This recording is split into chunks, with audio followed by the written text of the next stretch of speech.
second most natural thing to do after that is just take those chords and arpeggiate them. It's a natural variation on just a strum, breaking up a chord. So now, let's take a look at these arpeggios. Basically, we have two kinds. We have ascending, and we have descending. Simple enough to remember. Likewise, we have two kinds of planting, what I call planting, and we're beginning into this in a minute. We have a full plant, and we have a sequential plant. These are the two best ways to practice and to perform, to execute these arpeggios that we're talking about. Now, this is a plant. Now, take a look at my I finger. It's on the G string here. Now, I'm going to kind of exaggerate here and show you what I mean. Remember before we talked about place, pressure, release? Well, that place basically means I was planting. Place, place. I'm planting. I'm placing the finger exactly where I want it on the fingertip before I play the note. It's a way of controlling the stroke, controlling the tone, articulation. Everything about the stroke is controlled just by practicing this plant I'm talking about. Let me play this a few times for you. Now you're saying, well, Scott, okay, you're cutting off the tone between notes. I'm hearing the tone stop. Well, you're right. I'm exaggerating the plant, showing you how I prepare. This is also a plant. Now, you don't hear the gap between notes at all. Now, what planting does is it keeps the stroke small, or not, I should say, keeps the motion to the string small. When we practice planting, basically it disciplines our finger not to come way out too far and hit the string. When you hit a string, you can't control the sound. You cannot control the stroke when you hit a string. When you control a note, you must plant the finger. And basically that just means just momentarily touching the string accurately before you play it, before you play the note. Now, for a full plant is as it implies. We're putting the fingers involved down before we play them, and we're putting them all down at the same time. So let's say we have an ascending arpeggio, which, by the way, we use is where we use a full plant. Okay? Now, I'm doing open strings for now, so my left hand doesn't get in your way. Notice that my fingers, I and A, go down at the same time. My thumb is separate. My thumb goes down after my fingers play. Fingers, thumb.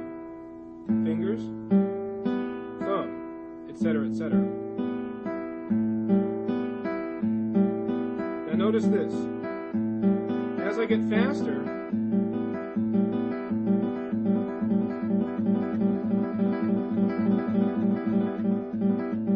see what happened? I stayed close to the string. I stay close to the string naturally because I practiced planting. You can also do an ascending arpeggio sequentially planting, which means putting down each finger simultaneously, or individually, I should say.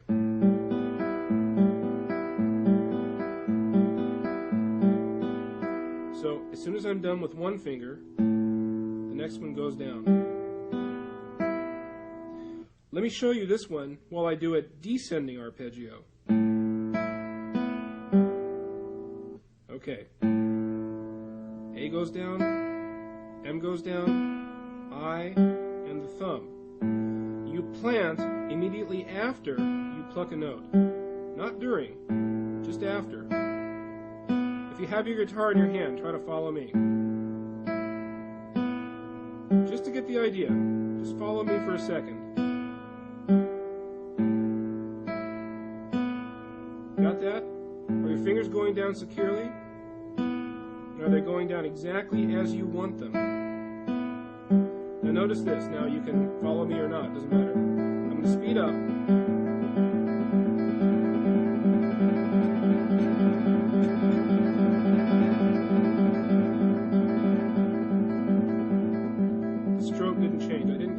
further from the string. So you can see the benefits of practicing planting. You're going to control your tone and your movement by this practice. Now, how do we practice these? As far as I'm concerned, the most well thought out, well laid out set of exercises for arpeggios is still to this day Mauro Giuliani's 120 right-hand studies. I like them because they're almost mathematically figured out. Whether he figured them out mathematically or not is beside the point. Just about every possible arpeggio combination is in there.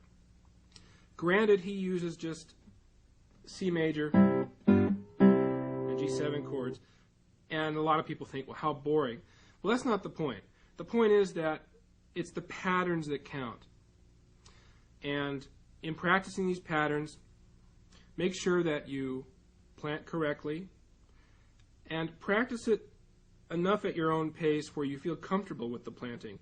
You can always, again, I keep saying this, but you can go back and review the tape and look exactly, get that close up and look and follow me. And there are plenty of suggestions in the book on how to divide up the arpeggio studies themselves and practice those. Good luck.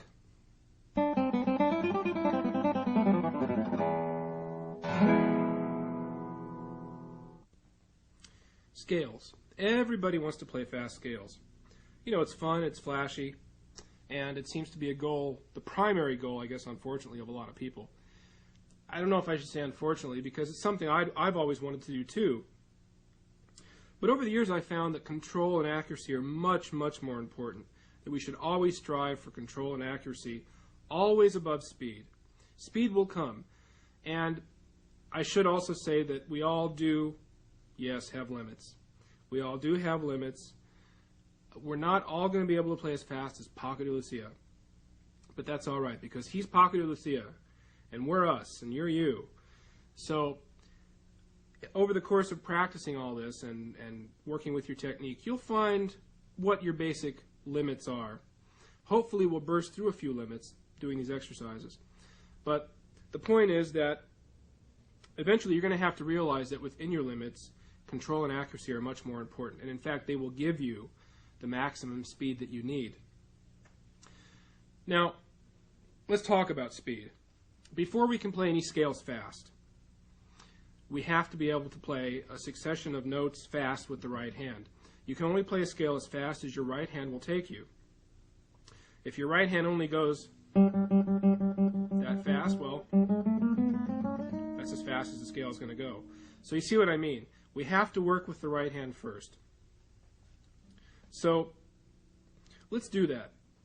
The best way to do this is with speed bursts. Now in the book, I have some laid out, and you'll see them on your screen. Now you notice in looking at the music here that we're just going to play on the G string. Each note has a staccato mark underneath it, which means I want you to play each note very short. And in playing short, you're going to get the next finger to the string as quickly as possible, and you're going to plant like crazy. See what I'm doing? Now I'm trying to make each note sound very equal, and again I'm getting good tone, always getting good tone, listening to the quality of my sound. Now what I want to do here is, as you watch me and follow along if you will, I'm going to go through this whole page. Each line is repeated, and I'm going to repeat each line once, and you just follow me. Let's try it. I'll count us off. Here we go. 3 and 4 and.